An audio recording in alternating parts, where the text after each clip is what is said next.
Բարի առավոտ հարգելի հետևորդներ, եթերում ABC լուրերի առավոտյան թողարկումը ես Գառնու Թավյանն եմ եւ առաջիկա րոպեներին կներկայացնեմ այն լուրերը, որոնք ձևավորում են Հայաստանի եւ աշխարհի օրակարգը։ Վաղ առավոտյան դիմակավորված անձինք մտել են Վազգեն Սաղաթելյանի եւ Նարեկ Սամսոնյանի բնակարանները։ Այս պահին ընթանում է խոզարկություն։ Հիշեցնեմ, որ Նարեկ Սամսոնյանի ու Վազգեն Սաղաթելյանի դեմ նախկինում քրեական հետապնդում էր սկսվել։ Նրանք մի քանի ամիս կալանավորված են եղել։ Նրանց մեղադրում էին իրենց հեղինակային հաղորդման ժամանակ Նիկոլ Փաշինյանին հայոյելու համար։ Դուրը ծեծում են, որևէ ռեակցիա չեն տալի, խոչընդոտում են փաստաբանի գործունեությանը։ Ուղղակի խոչընդոտում են փաստաբանի գործունեությանը, հիմա դուք տեսնեք դուրս ծեծելու ձևը, ասենք նենց չի էլի, որ մեղմ չեմ ծեծում, այս դուրն է, այս էլ ես, այս նենց կարելա չէ։ Մի հատ խնդրում եմ դուրը բացեք, փաստաբանն է։ Չեմ լսում։ Մի հատ դուրը խնդրում եմ բացեք, փաստաբանն է եկել, մի խոչընդոտեք փաստաբանի գործունեությանը, դուրը բացեք։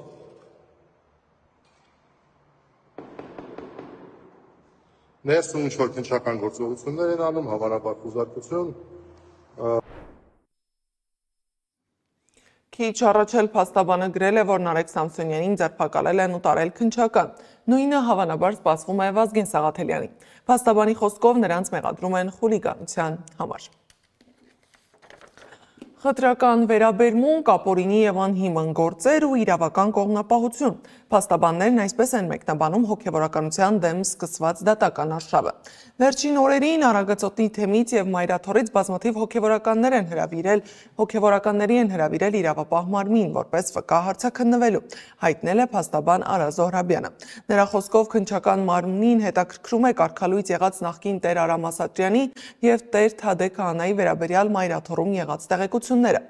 Ըստ քրեական օրենսգրքի խտրականություն է համարվում տարբերակված վերաբերմունքի դրսևորումը, ինչը ոտնահարում է անձի իրավունքները կամ ազատությունները, կամ որով անձին առավելություն են տրվում առանց օբյեկտիվ հիմքի կամ իրավաչափ նպատակի, սեռի, ռասայի, մաշկի գույնի, աշխարհայացքի, քաղաքական կամ այլ հայացքների, անձնական կամ սոցիալական բնույթի այլ հանգամանքների հիմքով, գրել է փաստաբանը։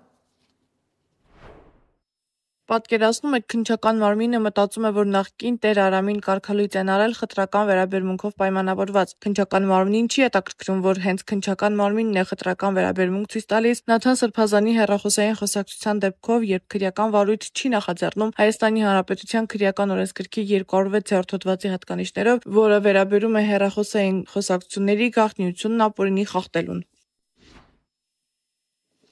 Փաստաբան Մարինե Ֆարմանյանն էլ պնդում է, որ այս ամբողջ գործընթացը հակաօրինական է։ Այս քրեական վարույթն առհասարակ գոյություն չպետք է ունենա, քանի որ ի սկզբանե ինչ-որ ձայնագրություն է սպրդում լրատվադաշտ, փոխարենը նախաքննական մարմինը քննի, թե այդ գաղտնի ձայնագրությունն ինչպես է հայտնվել եւ ում իրավունքներն են խախտվում, փոխարենը հավաքներին մասնակցությանը պարտադրելու գործ են քննում, անհարկի անհանգստացնում հոգեվորականներին։ Ինչ-որ մի տեղից ձեռք բերված քրեադատավարական ամբողջ տրամաբանությունը եւ կանոնները խախտող ընթացակարգով նույնիսկ ամոթել է դրան որպես իրավապան ես ապացույց կոչեմ։ Ինչ-որ մի բան, ինչ-որ մի ձայնագրություն, որի ոչ արժանահավատությունը, ոչ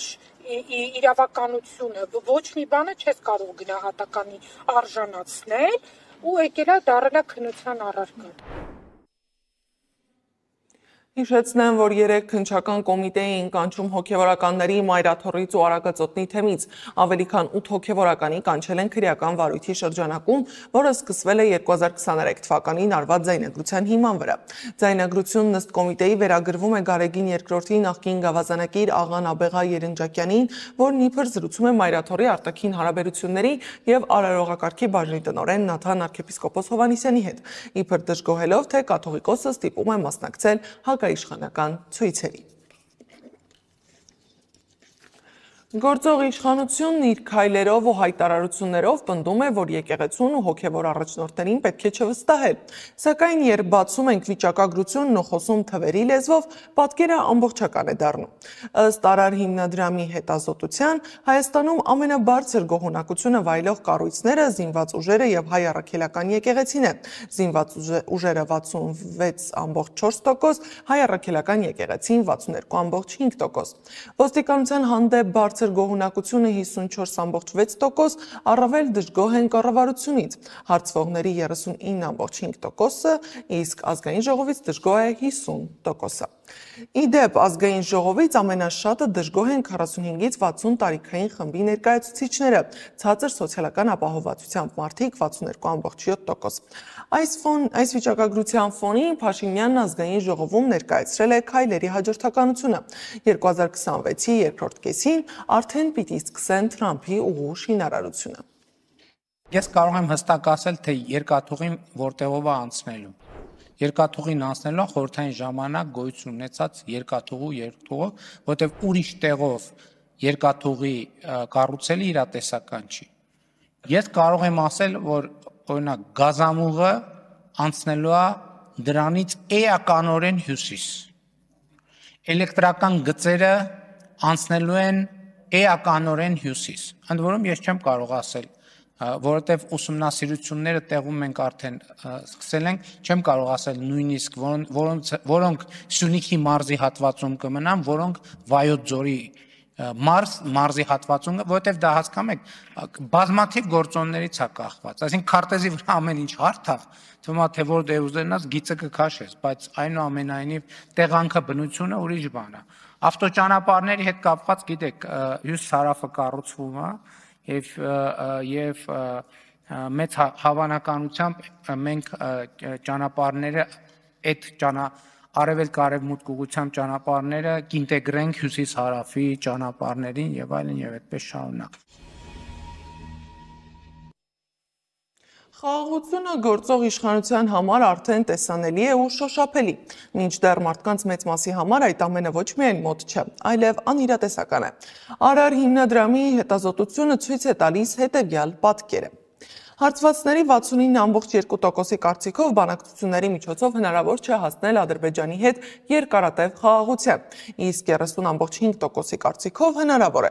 Հատկանշական է, որ Ադրբեջանի հետ խաղաղությանը չի հավատում 18-ից 44 տարեկանների ավելի քան 70%-ը։ 65.1%-ի կարծիքով Հայաստանի եւ Ադրբեջանի միջև Միացյալ Նահանգներում Դոնալդ Թրամփի միջնորդությամբ խաղաղության պայմանագիրը չի բերի իրական խաղաղություն, իսկ 33.7%-ի կարծիքով հնարավոր կլինի հասնել խաղաղության։ Սակայն նախքան խաղաղություն որոնելու ուղիներ փնտրելը պետք էր գտնել ու բացահայտել պատերազմի հանգամանքները։ Պաշտոնական Երևանը հանձնառեց այդ պարտավորությունը, հանձնաժողով ստեղծեց, հայտարարեց, որ շուտով ամեն բան կբացահայտվի, իսկ ամենավերջում գաղտնիության շղարշը փռեց կազմված զեկույցի վրա, ավելի խճճելով հանգույցը։ 44 օրյայի գաղտնի թղթածրարում կան խայտառակ արձանագրումներ, հայտարարել է պատգամավոր Գեգամ Մանուկյանն ու թվել դրանցից մի քանիսը։ Իսկ սկզբանե, երբ որ 44 օրյա քննիչ հանձնաժողովը ձևավորվեց, մենք մեր դիրքորոշումն արտահայտեցինք, կասկածի տակ դրեցինք օբյեկտիվությունը, հասարակական վստահելիությունը եւ այլն։ Անցավ 3 տարի, հիմա հասկանում ենք, որ չկա, ինչ որ անորոշ բան է։ Բայց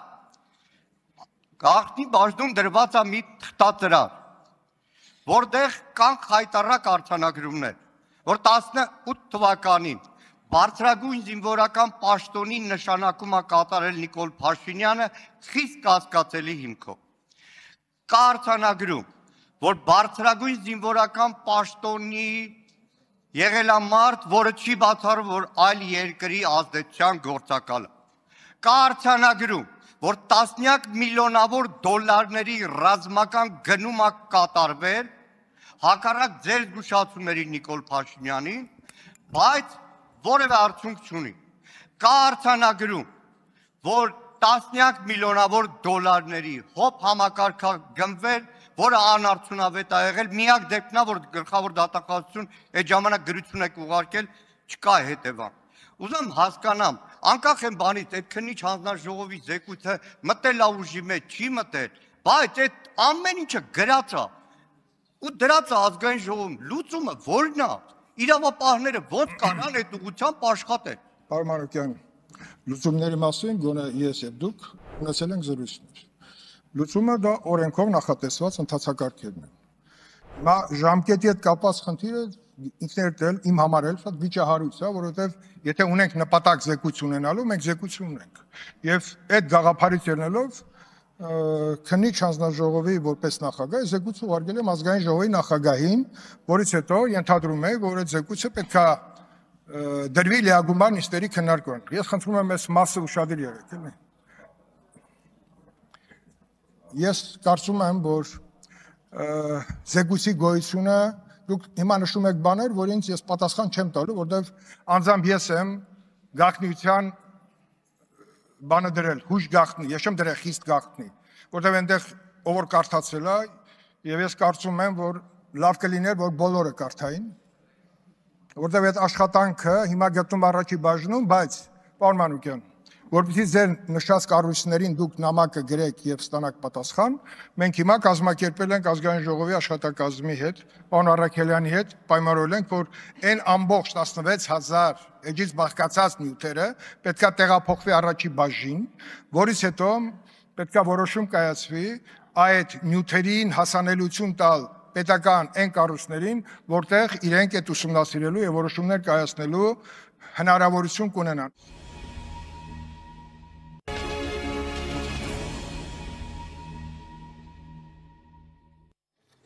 Քրեական հեղինակություն Ռոբսոնին, իրական անունը Ռուբեն Թաթուլյանին բերման են ենթարկել Հայաստանում։ Ըստ տեղեկության Թաթուլյանին բերման են ենթարկել նոյեմբերի 7-ին, սակայն կարճ ժամանակ անց ազատ են արձակել։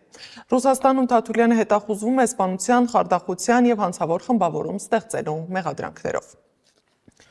Նոյեմբերի 10-ին Աբովյանում սպանություն եւ սպանության փորձ էր տեղի ունեցել քաղաքի ամենամարդաշատ վայրում, տարեցների եւ երեխաների աչքի առջեւ։ Ըստ ֆոտոլրագրող Գագիկ Շամշյանի, Աբովյանի 42-ամյա բնակչի եւ հիվանդանոցում մահացած երիտասարդի միջև տեղի է ունեցել վիճաբանություն, որի ընթացքում դանակով թիկունքից մի քանի անգամ հարվածել են երիտասարդին ու փախել։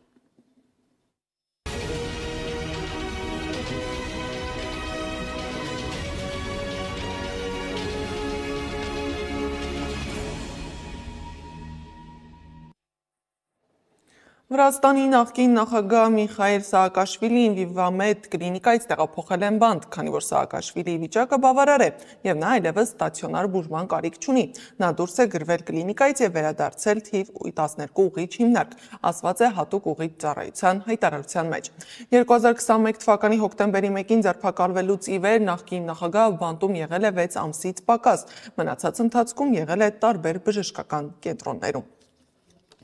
Մոսկվայում կայացած հանդիպմանը Ռուսաստանի նախագահ Վլադիմիր Պուտինը եւ Ղազախստանի նախագահ Կասիմ Ժոմարտ Տոկաևը ստորագրել են հռչակագիր, որով երկու երկրների հարաբերությունները կանցնեն համապարփակ ռազմավարական գործընկերության եւ դաշնակցության մակարդակի։ Պուտինը տեղեկացրել է, որ առաջիկայում ազգային արժույթների մասնաբաժինը երկկողմ առևտրում կգերազանցի 90%, իսկ ռուսական ընկերությունները շարունակում են մնալ Ղազախստանի առաջատար ներդրողները, ավելի քան 17000 բիզնես ենթակառուցվածք։ Փաստաթղթում նշվել է, որ շարունակվելու է Ռոսատոմի հետ գործակցությունը, այդ թվում Ղազախստանում ատոմակայան կառուցելու նախագծի շրջանակում։ Առանձին անդրադարձ է եղել նաև կենդանական աշխարհին։ Ռուսաստանի ամուրի թագավորական վագրերի ձագերից կտեղափոխվեն նաև Ղազախստան։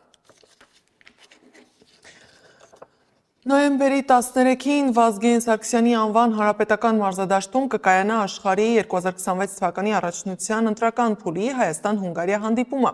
Հայաստանի ազգային հավաքականի գլխավոր մարզիչ Եղիշե Մելիքյանն ասել է, թիմը հոգեբանորեն պատրաստ է խաղին։ Նաև ավելացրել է, որ իհարկե կցանկանար, որ այսօր հաղթի հավաքականը, բայց թիմը պատրաստ է թե հաղթանակի, թե ոչ ոքի, թե պարտության։ Կարևորը պայքարելն է եւ նախորդ հանդիպումների սխալները շտկելը։ Մելիքյանը շեշտել է նաև, որ հաղթելու շանսերը թեև քիչ են, բայց կան եւ պետք է պայքարել։ Եղանակի մասին սպասվում է առանց տեղումների եղանակ, օդի ջերմաստիճանն էլ էապես չի փոխվի։ Եվ վերջում, նոյեմբերի 13-ի լույս 14-ի գիշերը երկնքում տեղի կունենա տարվա ամենաառատ ասուպային հոսքերից մեկը՝ Գեմինիդների ասուպային հոսքը։ Մեկ ժամում 150 ասուպ։ Ասուպային հոսքը հնարավոր կլինի տեսնել չբնակեցված տարածքներում եւ ոչ անպամած եղանակային պայմանների պարագայում։ Ասուպային հոսքը տեղի է ունենում այն ժամանակ, երբ երկիրը տարեկան պտույտի ընթացքում անցնում է երկնաքարերի կույտերի միջով։ Երկնաքարերը մթնոլորտում այրվում են, թողնելով պայծառ հետքեր, որոնք հաճախ անվանում են ընկնող աստղեր։ Եվ կրկին անդրադառնանք օրվա կարևոր թեմային։ Քիչ առաջ փաստաբան Ռուբեն Մելիքյանը գրել էր, որ Նարեկ Սամսոնյանին ձերբակալել են ու տարել քննչական։ Նույնը հավանաբար սպասվում է Վազգեն Սարոյանի։ Փաստաբանի խոսքով նրանց մեղադրում են խուլիգանության համար։ Գիտեք Նարեկ Սամսոնյանին ձերբակալել։ Ակուրատնի։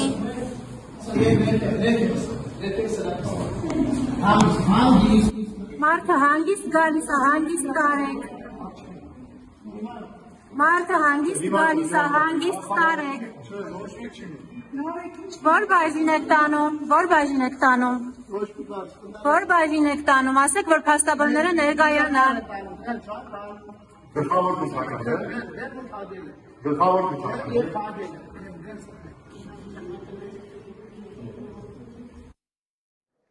Հիշեցնեմ, որ վաղ առավոտյան դիմակավորված անձինք մտել էին Վազգեն Սաղաթելյանի եւ Նարեկ Սամսոնյանի բնակարանները, ընթանում էր խուզարկություն։ Հիշեցնեմ նաեւ, որ Նարեկ Սամսոնյանի եւ Վազգեն Սաղաթելյանի դեմ նախկինում քրեական հետապնդում էր սկսվել, նրանք մի քանի ամիս կալանավորված են եղել։ Նրանց մեղադրում էին իրենց հեղինակային հաղորդման ժամանակ Նիկոլ Փաշինյանին հայհոյելու համար։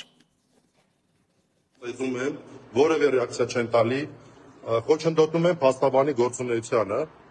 Ուղղակի խոչընդոտում են փաստաբանի գործունեությանը, հիմա դուք տեսնեք դուրս ծեծելու ձևը, ասենք նես չի էլի, որ մեղմ չեմ ծեծում, այս դուրն է, այս էլ ես, այսպես կարելի է։ Մի հատ խնդրում եմ դուրը բացեք, փաստաբանն է։ Չեմ լսում։ Մի հատ դուրը խնդրում եմ բացեք, փաստաբանն է եկել, մի խոչընդոտեք փաստաբանի գործունեությանը, դուրը բացեք։